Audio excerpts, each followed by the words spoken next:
Okay, what's up, folks? 2 weeks ago we talked about our nutrition workshop next Thursday, September 8th at 6:30. We talked about the brass tacks, the outline of the entire presentation. And I want to differentiate the two approaches we're taking for this one. So first and foremost, we're going to be talking about the biology and chemistry of the body in terms of nutrition. We'll talk about macronutrient ratios, intermittent fasting, if it fits your macros type of approach to dieting, paleo, all different sorts, okay? So we're going to give you the science behind nutrition.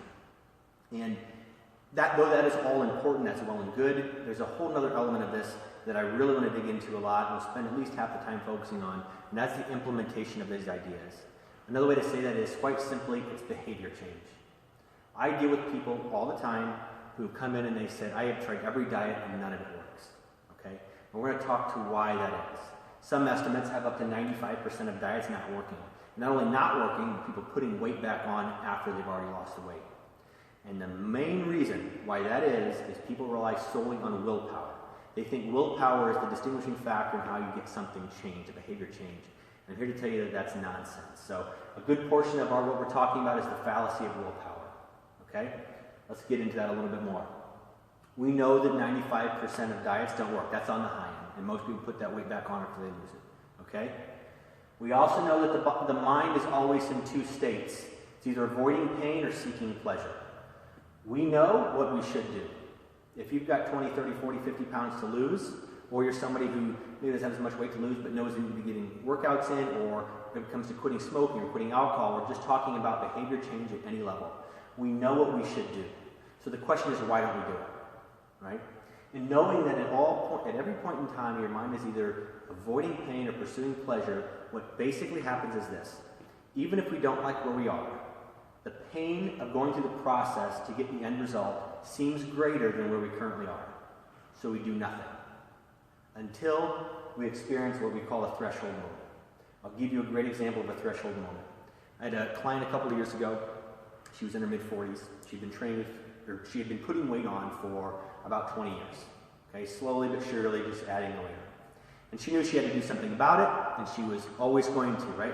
The diet starts Monday mentality, which is nonsense, right? The diet starts Monday, people say. It's just an excuse to do it if they want it over the weekend, and then nothing happens come Monday. So 20 years of putting this weight on, knowing she needed to do something, but she did nothing. She was leaving her office one day. She works in an office with a bunch of cubicles.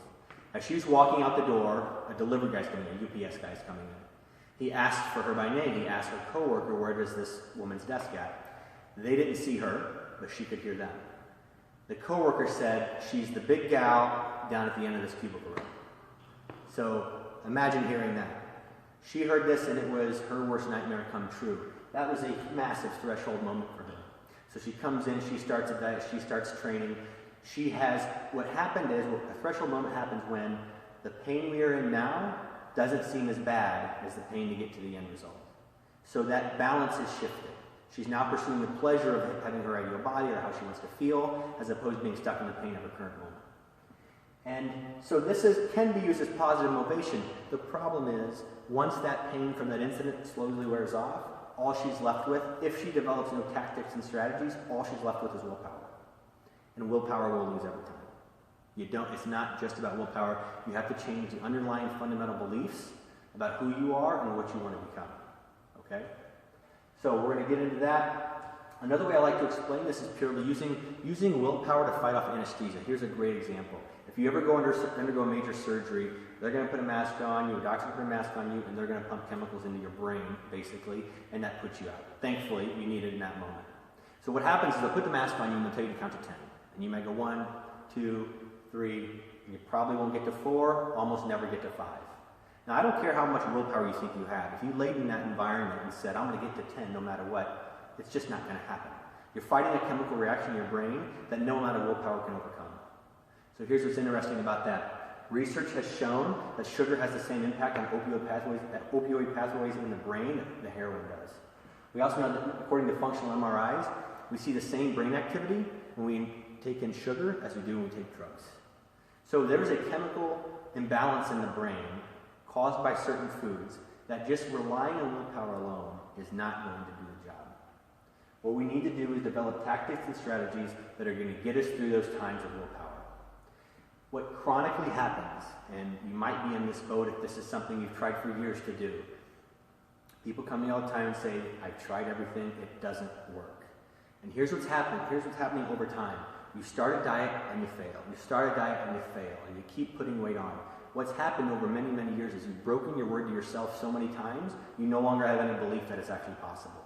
And you've driven down your own self-worth so far that it doesn't even make sense anymore. So I have people that have done and tried this for 20, 30 years with no success, but they've broken their promise to themselves so many times that they no longer believe it's possible. So we're going to be digging into the concepts of the conscious mind, the egoic mind versus subconscious mind, and talking about how we need to basically rewrite our software. Not so that it's willpower, just sheer grit and determination, but it's a fundamental change of thinking to where I don't want this food anymore, I don't want this cigarette anymore, I don't want this anymore. Whatever that habit change is, it's all relevant. We're talking about food today, or at the workshop, but it's all about behavior change and changing habits. Okay? So that's just a brief overview of what we're going to get into. Then the next step would be developing tactics and strategies to rewrite that software so it's no longer a big challenge to put away the food you don't need to be eating. And if you want that information, RSVP for our workshop on September 8th at 6:30 here at Fort Wayne Strength Conditioning and Gorilla CrossFit. Gains Meal Prep will be here. True Weight Loss Solutions will be here as well. We have some awesome stuff for you. In the comments below, we'll post a link to the event, and you can RSVP that. Thanks for watching.